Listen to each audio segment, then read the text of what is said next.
to make sure that you can hear me. That's great. Perfect. Thank you, as always. Okay, so today's lecture is lecture number 6, and we are going to be talking about immunoassays. So what we're going to go through today is we will try to understand the common types of immunoassays that are used in the analysis of biologics.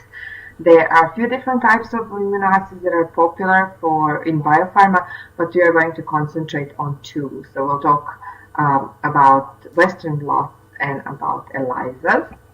Today, we'll talk about where they're used in the analysis of biologics or biopharmaceuticals.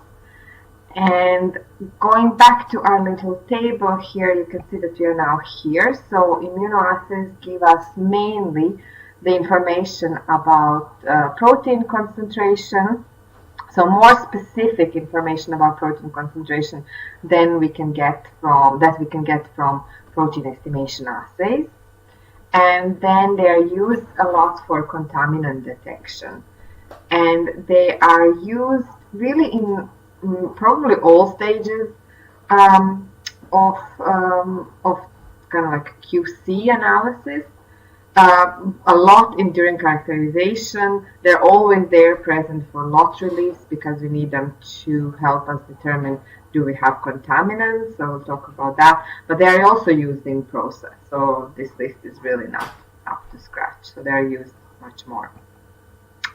Okay, so we'll just go first through introduction of immunoassays in general, just to mention some terms that we are going to be going through when we are talking about immunoassays. So in general, immunoassays are tests that use antibody and antigen complex as a mean of generating a measurable result.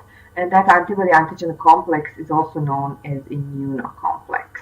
So for immunoassays, we are using antibodies to detect analytes. So mainly, so far we were talking about antibodies as biopharmaceuticals, so we use them as drugs, but antibodies can be used as analytical tools as well, if we want. So this is just antibody structure, just to remind you. A typical antibody has this Y shape, and it's made out of 2 identical heavy chains and 2 identical light chains, and they're held together by disulfide bonds. We have 2 main regions of an antibody.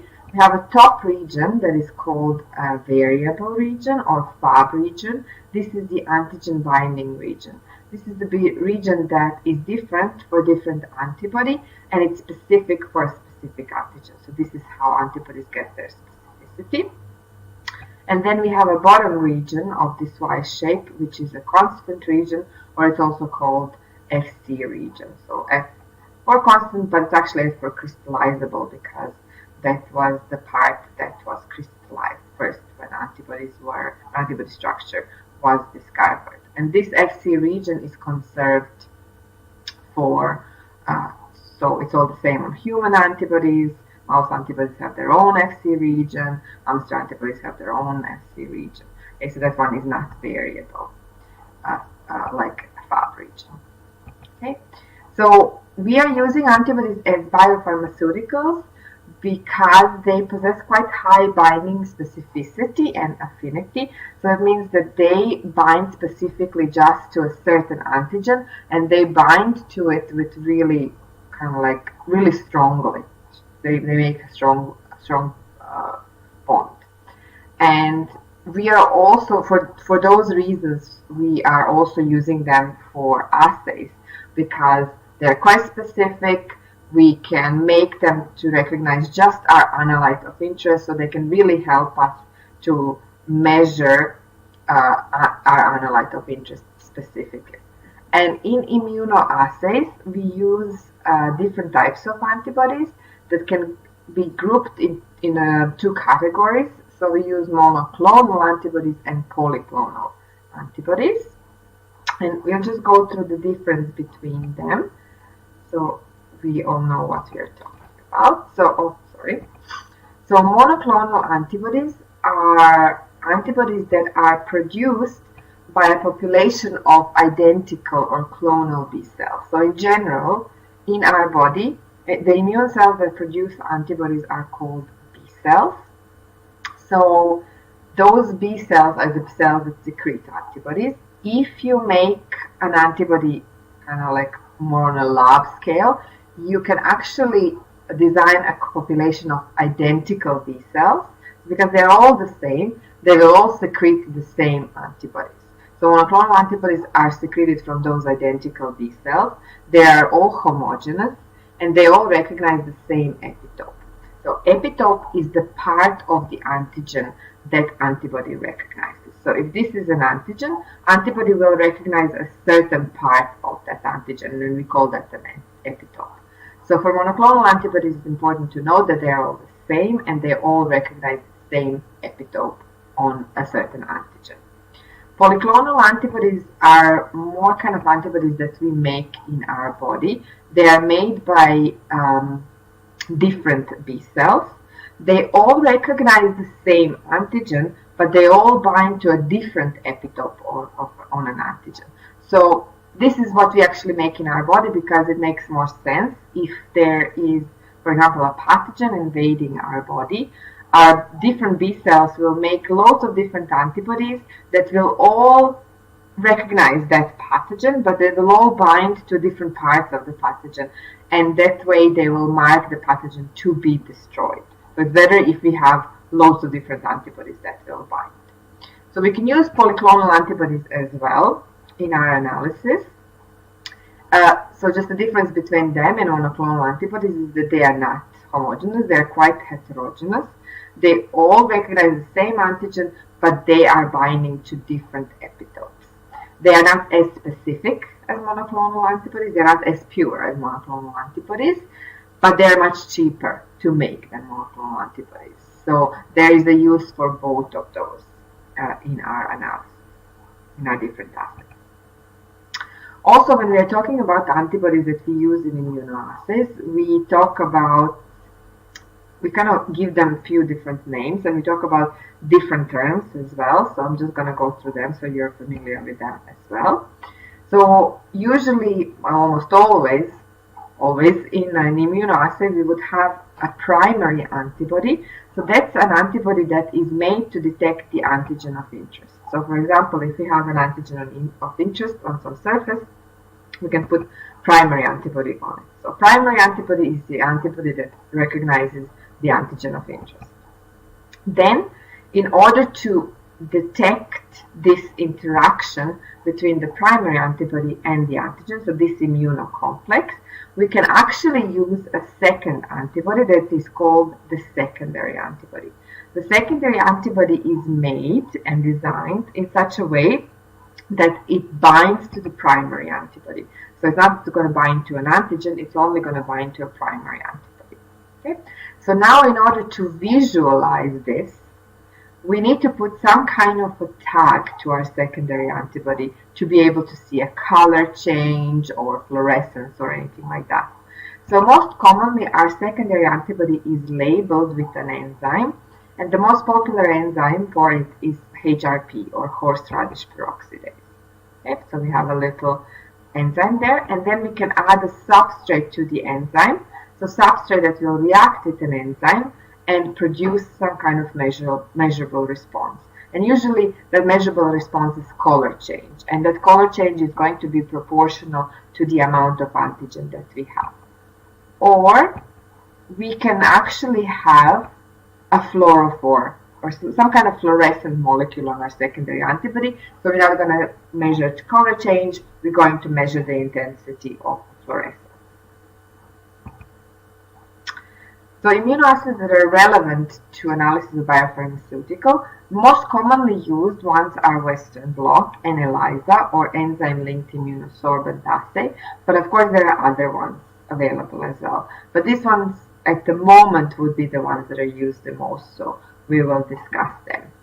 So we'll talk about Western blotting first.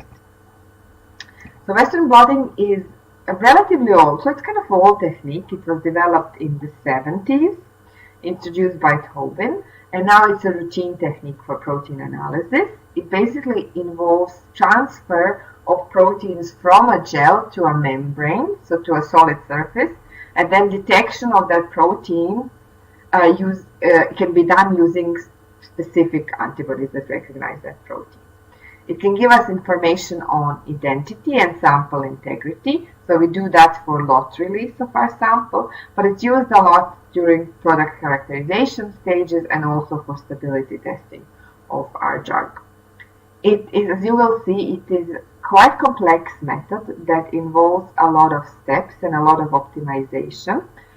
So when all the biopharmaceuticals were developed, this was really the method of choice.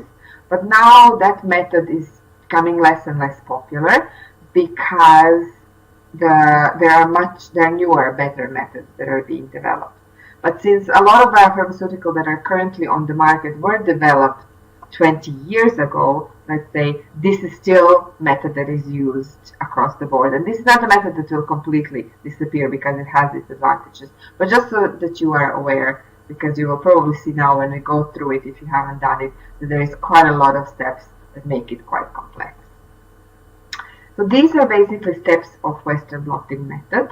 Western blotting method starts with separation of your sample first by SDS page.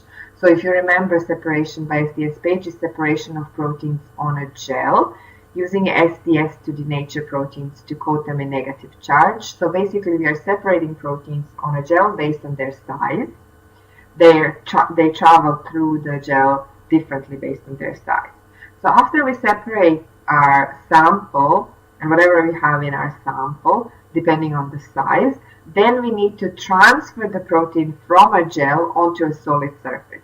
And that solid surface is a membrane. And that membrane can be made out of different materials. So there are some of the materials listed here. So most commonly used materials would be nitrocellulose, PVDF, or nylon. Which one you're going to use, it really depends on the types of protein and types of analysis that you are doing. After you transfer your protein to a membrane, so protein will be on a membrane, but there's going to be a lot of parts on the membrane that actually do not contain any protein, but the membrane is quite hydrophobic, so it can bind primary antibodies or all the antibodies unspecifically. So to stop that, we usually need to block non-specific binding sites, so block all the parts of the membrane that do not contain your protein. Then you need to wash the membrane. Then you incubate with primary antibody, which will bind to your antigen of interest. Then you wash everything that is not bound. Then you need to incubate with secondary antibody that will bind to a primary antibody. Then you wash everything that's not bound, and then you detect it in some way. So we'll go through all of these steps to talk about them in a few more details. So first step you should be familiar with, so it's the electrophoretic separation of proteins. We mix our proteins with SDS, we heat it, our proteins get denatured and get negative charge. We load them onto a gel and we separate them using electric current depending on size. So after they're separated on a gel based on size, we transfer all of those proteins from the gel to a membrane. So we may basically just make a copy, let's say, of a protein trace that we have on a gel, make a copy on a membrane. And this can be done using a wet tank transfer or semi-dry transfer. So this first photo is showing you the wet transfer system. So basically what you need to do is you take your gel, you sandwich it together with the membrane in filter papers, you put it into a transfer cassette, and then this transfer cassette is submerged into a buffer, and then you turn on the electric current. And proteins, because they are negatively charged, they will travel, because of the electric current, from the gel onto a membrane. So they will basically just make a trace on a membrane, move from the gel onto a membrane. This is quite an effective way of transferring proteins, but it's quite slow. It takes around 2 hours to transfer proteins from a gel onto a membrane. You need large volumes of buffer, but it's really a method of choice if you are dealing with large proteins. So with proteins that are larger than 100 kilodaltons, you really cannot do any other kind of transfer because it's not going to work the best. Then you can do semi-dry transfer. This is much quicker transfer. So again, you sandwich your gel with the membrane and filter paper in this transfer cassette, and you turn on the electric current. So this is just wetted, but it's dampened, but it's not put into a buffer. This takes around 7 to 15 minutes to transfer your protein, but there's always a danger of membrane drying out. So that's why it needs to be short. You should not do it for longer. And it usually works perfectly for smaller proteins, but it's not so good for larger proteins. They just need a bit more time to move from the gel to a membrane. So this is the transfer sandwich that I was telling you about. When you're making this transfer sandwich, it's really important that you have everything put in the correct order. So remember that our proteins on the gel are going to be negatively charged.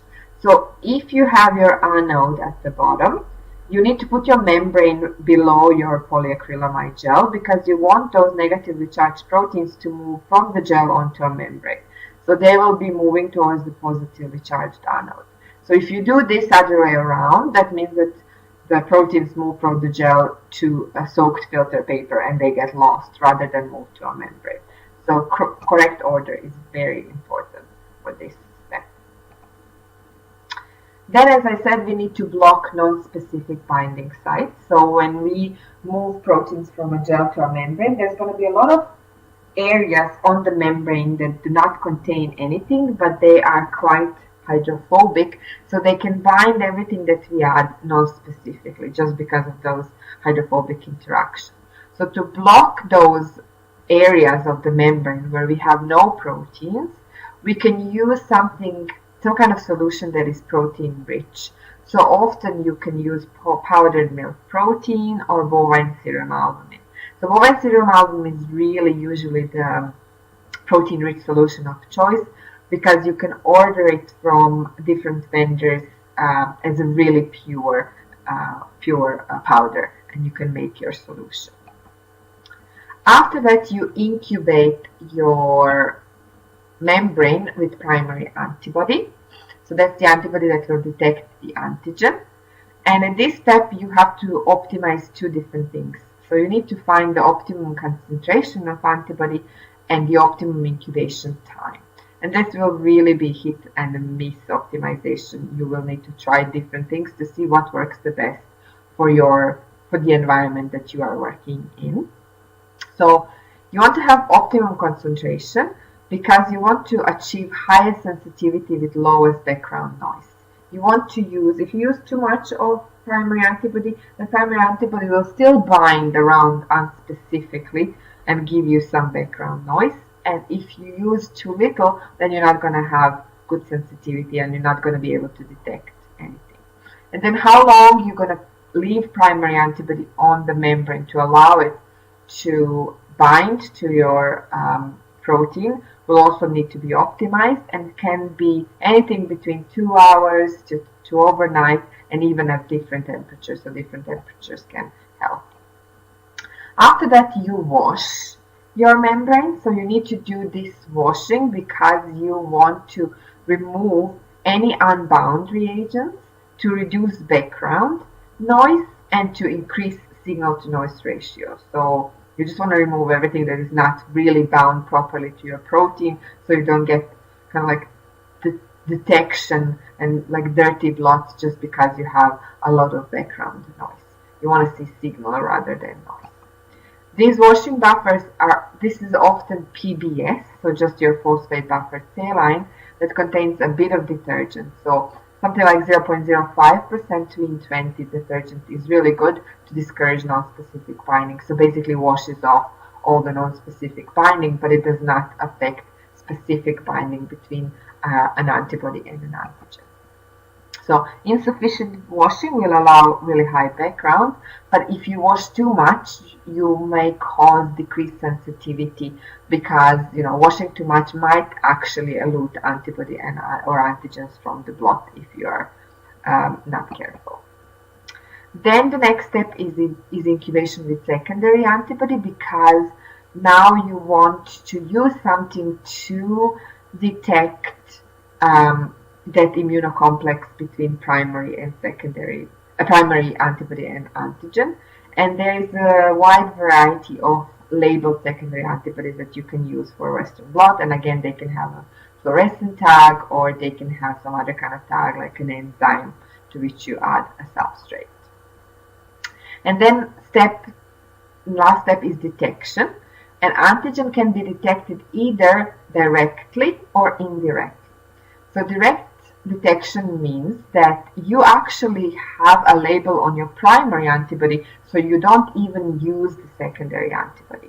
Okay, so you might just have a primary antibody that recognizes the antigen, and you put an enzyme on that, so there is no need to add a secondary. So that's direct detection. Indirect detection is when you have your primary antibody without a tag that recognizes the antigen, and then your secondary antibody with a tag recognizes the primary. And indirect labeling is usually more popular, but we're going to go through advantages and disadvantages of direct versus indirect detection. So for direct detection, advantages is that it's quicker. You are basically removing a step in the process, so you're reducing variability. You're removing the step because you don't have to add primary first, then wash, then add secondary, then wash. You just need to add primary, wash, and you can detect. And because you're not using any secondary antibodies, there is no potential for cross-reactivity from secondary antibody. So cross-reactivity just means when an antibody binds anything other than its specified antigen. But the problem with this kind of detection is that if you add a label to a primary antibody, there's always a potential that this label might affect the whole structure of an antibody because you're adding something foreign to it. So if that changes structure even a little bit, that antibody might not bind to an antigen. And remember, the antibody really has to be specific to bind to an antigen. So that means it only has a small amount of amino acids, something like 15 to 25 amino acids in the antibody binding region that recognize the antigen. So by adding a tag to it, you might actually mess up with the structure, and just a slight change of the structure might change the specificity in how your antibody is binding to an antigen. Also, labeled primary antibodies are really expensive. Primary antibodies are often monoclonal antibodies, so the ones that you really want to be homogeneous and pure. So they're expensive to make, and then they're also expensive to add an enzyme to it. And because of that, there is poor selection of primary antibodies that are labeled on the market. So for that reason, you might go with indirect detection. And for this, advantages would be your secondary antibody can amplify signal. It's much more sensitive. So a secondary antibody binds to an Fc region of a primary antibody. And it binds anywhere on this Fc region. It's often a polyclonal antibody, so it can bind to a few different parts of that Fc region. So it will just amplify the signal because you can get more secondary antibodies binding to a primary. It's cheaper to make, so many labeled secondary antibodies are available. One secondary antibody may be used with many primary antibodies. So if you have a human primary antibody, and you can buy, let's say you have a human primary antibody that's going to bind to an antigen X. You can use secondary antibody just to bind to a human antibody. And then you can have different primary antibody that binds to an antigen Y. But if it's human, you can use the same secondary antibody because it's going to bind to any kind of human antibody. And you can change secondary. That allows you to change detection method. So let's say I want secondary antibody with an enzyme. So my detection method is going to be using a substrate. But I might say, I want fluorescence, so I buy in secondary antibody with fluorescent tag, and I can use it with the same primary antibody, but now I can do different kind of detection if I want. Disadvantages of it, because you're adding more steps, you're adding that secondary antibody, you're increasing variability of the whole method because more steps are required and more potential for something to go wrong. And secondary antibody may cross-react because it's not as specific as primary. So remember, it's usually polyclonal, so it might cross-react with something that we don't want it to react to. When it comes to detecting, there are a few detection types that are used. So after you have your primary binding to an antigen and then your secondary, you can do colorimetric or chromogenic detection. So this is the simplest, most cost-effective method for visualization of immunocomplex, but it's not really sensitive. So you have an enzyme on your secondary antibody, and when you add substrate, when substrate reacts with an enzyme, you get a colored product. And that color product is detected by spectrophotometry or densitometry. Okay, but again, it's a dye. We are measuring a dye, so it's not fully quantitative. You can use fluorescent detection, so this is much more sensitive. You have a fluorescent labeled probe on your antibody that is detected by specialized equipment.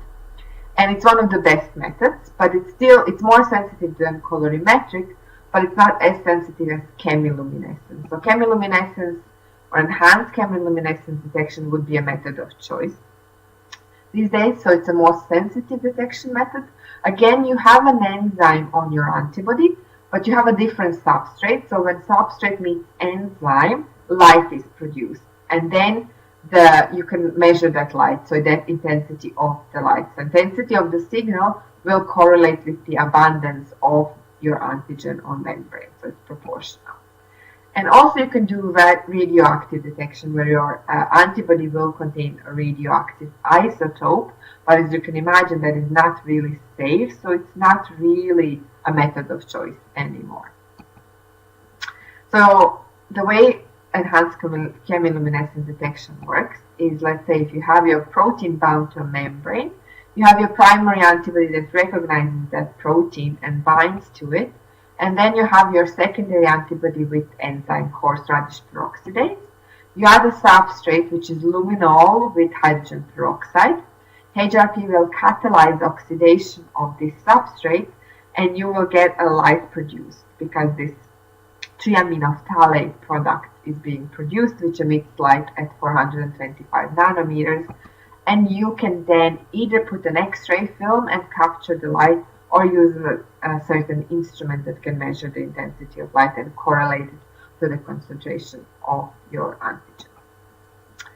So this is just an example of Western blotting. So on the left we have SDS page gel, in which we have a marker, we have a protein mix, and then we have 3 different amounts of interferon gamma protein that we are looking at, and then we have Western blot of the same gel. So you can see in SDS page, when we put a dye on, dye will color all the proteins on the gel, so we are actually seeing every protein that it is on the gel. But for Western blotting, because we are probing just for interferon alpha, just for that protein, we will only see on the gel, because we're using antibody specific for interferon gamma, interferon alpha, we will only see interferon alpha on this. So looking at SDS page, we are seeing some bands here, but we can't be sure what they are coming from, where they are coming from.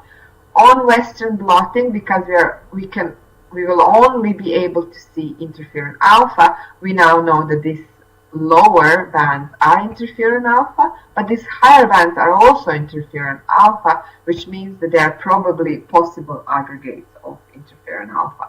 So it gives us a little bit more information on our protein.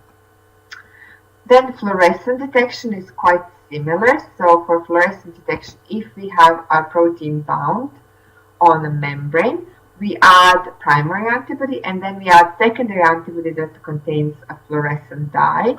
And then we use an instrument that has a laser which can excite the dye. Once the dye is excited, that dye will emit light, and then emitted light can be detected by a CCD detector, and it can give us information about the amount of protein that is bound onto our membrane. And these are just some examples of proteins with fluorescent tags with Western blotting. So there is quite a lot of different colors and different fluorescent tags that you can put on your antibodies. Okay, so as I said, there is a lot of steps that require a lot of optimization in order for this method to work. So starting from the start, you need to choose what membrane you want to use, whether it's going to be nitrocellulose or PVDF. You need to optimize transfer conditions, so whether it's going to be wet or semi-dry transfer, how long, what's the voltage you're going to use. You need to optimize your blocking and try different blocking solutions. You need to find optimum dilution factors for your primary and secondary antibody, and also how long you're going to incubate them. You need to optimize your washing steps, and you need to optimize your detection. So what is the optimal detection methods for your analysis? Okay, so now the next thing that you're going to talk about is ELISA, which basically, if you understand the idea of Western blotting, ELISA is quite similar. But in this case, we don't have proteins on the membrane. We have proteins on a 96 well plate. And those well plates can be coated with our sample, or it can be coated with an antibody. So we'll see how that's done. So you can have a few different types of ELISAs. So you can have a 96 well plate coated with what we call a capture antibody. So antibody that will capture our antigen if it's present in our sample. Okay? So we put a sample on. If the antigen is present in our sample, it will bind to the capture antibody. And then when we do washing, so we do quite a lot of washing, just like in Western blot, just to wash off everything that's unbound. When we wash everything off, if we have an immunocomplex, then we can use secondary antibody or combination of primary and secondary to detect this immunocomplex, and we'll talk about detection a little bit later. Or you can have plate actually coated with protein mix that possibly contain antigen. So let's say that we have plate coated with protein mix that contains our antigen or that does not contain our antigen. So we incubate it for a while, and proteins stick to the 96 well plate, or also antibodies stick to the 96 well plate, because the bottom of those plates is quite hydrophobic, and our proteins and antibodies are hydrophobic as well, so they stick to it. So let's say after incubation they stick. Then we add primary antibody. If the antigen of interest is present, primary antibody will bind to the antigen of interest, and then when we wash everything off, if it's present, we can detect the immunocomplex.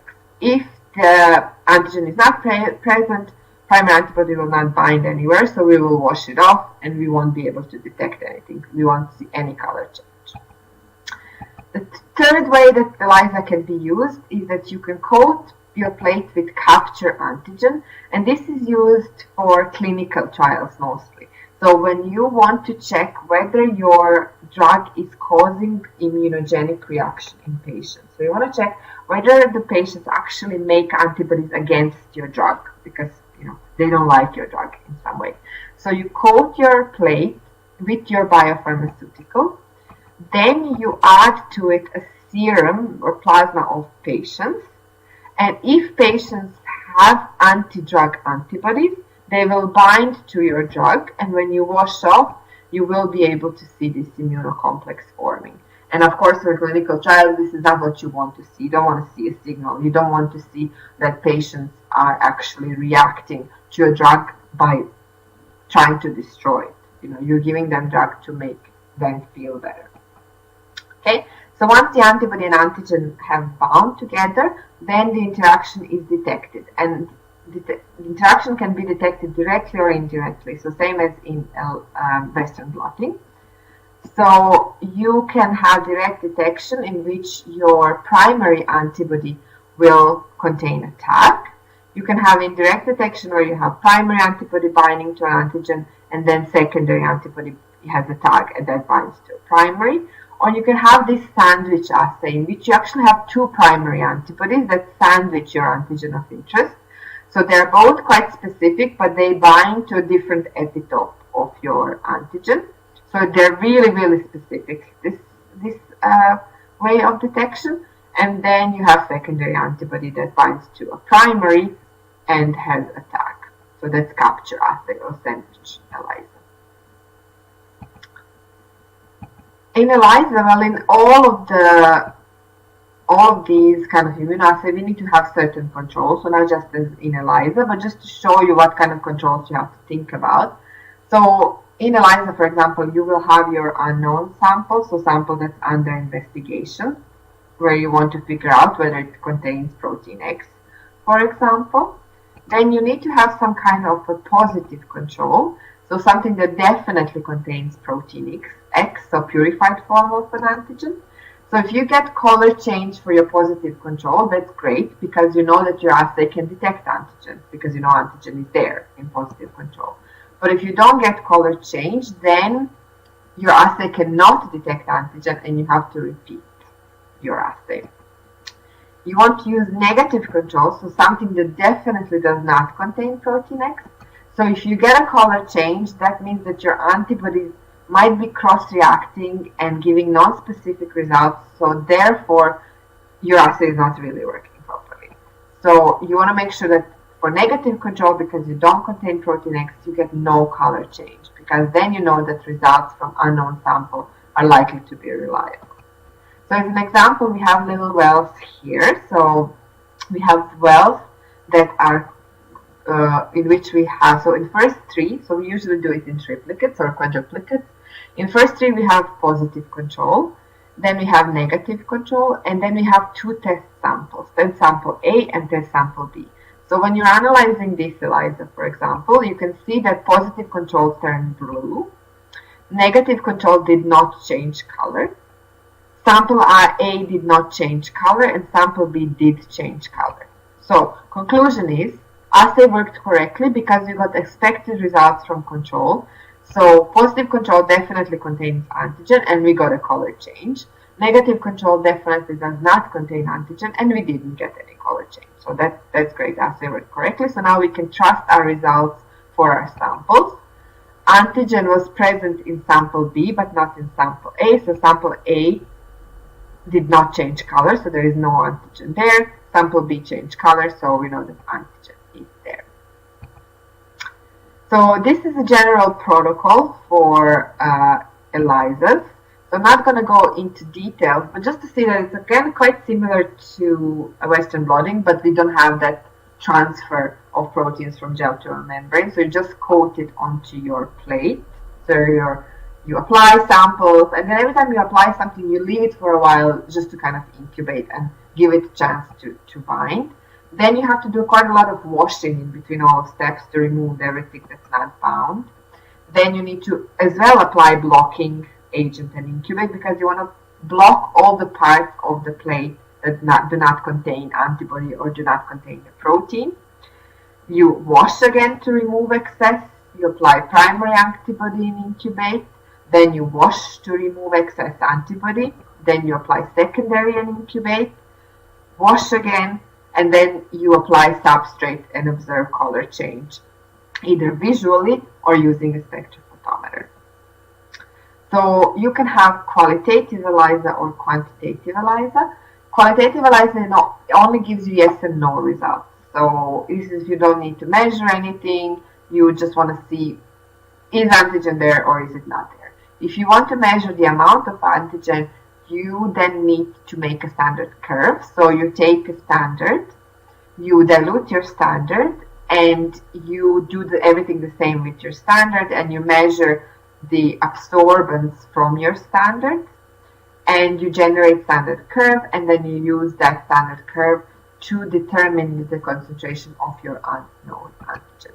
So for example, here on this ELISA, we can see in the first wells, or in triplicates, we have our standard of this glycoprotein that we are looking at, and the standard is diluted, so we have different dilutions starting from 0 all the way to 4 micrograms per mil. You can see 0 almost has no color change, but 4 micrograms per mil we have quite a lot of color developing here. So we use this to generate standard curve because we know concentration, and we will measure the absorbance using spectrophotometer, and then we can use that standard curve to determine the amount of all of those unknown samples that we have in these different wells. So advantages of ELISA that it's relatively fast, depending on the ELISA. Some of them take actually a few days, but some of them can be done in a few hours. It's quite sensitive. You need as little, you can detect as little as 10 picograms per mil of your sample. It's quite specific, so it's only detecting your antigen of interest. You can have many samples processed at once because you are using a 96-well plate.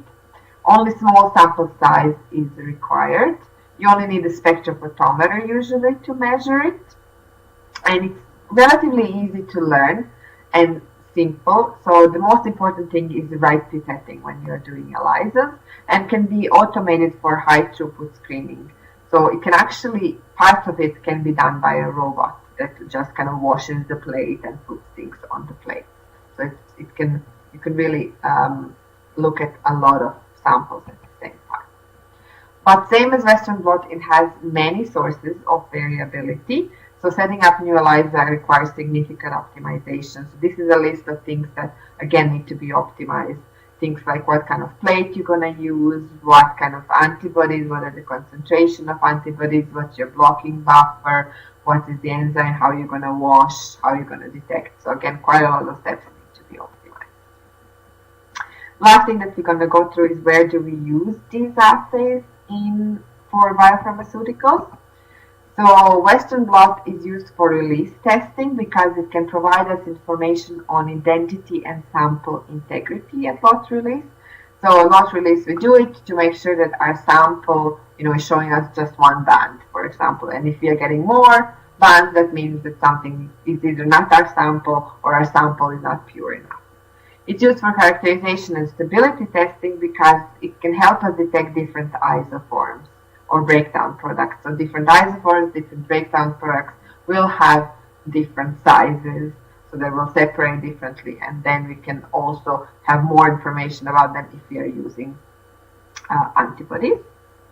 ELISA is used during product characterization, so it can help determine binding affinities for different product variants, so which of your product variants can bind to an antigen the best, bind in general the best.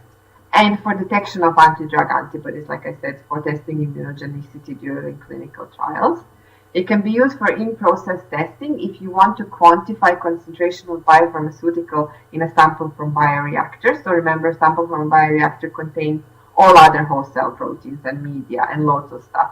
So if you use something like Bradford, we can only determine the titer of all the proteins there. But if you want to determine the titer of just our specific biopharmaceutical, then we need to use ELISA and make standards under curve and all of that. And for release testing, we use ELISAs to determine whether we have any host cell proteins impurities in our final vials. We don't want them there. We don't want host cell proteins. And also we don't want residual protein A. So this is only for monoclonal antibody production. So if you're producing monoclonal antibodies, one of the first purification steps in downstream is protein A purification, because protein A is really good in capturing antibodies only. So it binds to Fc region of antibodies. So it can be coated onto a resin beads in our stationary phase in chromatography. But protein A is we get it from bacteria, and it can sometimes leach from the beads during elution parts and end up mixed up with our biopharmaceutical. And because it's coming from bacteria, we don't want it to be there in our final vial, because if it's injected into a patient, it can cause immunogenic issues. So we want to test for release, we want to test make sure that we don't have any residual protein A left, or really, really low amount. This is just a table is just comparing Western blot and ELISA, which are relatively similar. So the idea is definitely similar. In Western blot, we have antigen immobilized on a membrane. In ELISA, antigen is on a plastic plate. Western blot is qualitative and really semi-quantitative because it's on the membrane. We kind of can only do densitometry with it, where ELISA is more quantitative because it can make standard curve. Both are detecting specifically our protein of interest, but Western blotting can also give us information on molecular weight, while ELISA cannot give us information on purity and molecular weight. So Western blot can, because it has that SDS page part of it where samples will separate based on size. Just to summarize, so these are the two amino acids that we talked about, Western blot and ELISA. We talked about principles and detection methods and where they are used. There are also some links on your Moodle page that you can have a look at. So I think there are some videos on how Western blot is done and how ELISA is done. And then also when you guys come to NIBRT, you will be doing ELISA. So hopefully it will make more sense when you do it hands-on if you haven't done it before. Okay, do you have any questions for today before I go? I think Katja is typing, so we'll just wait to see the question.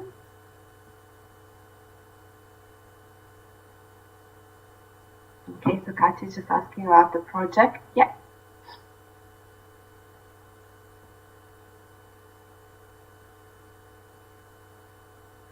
Do I have any template for us?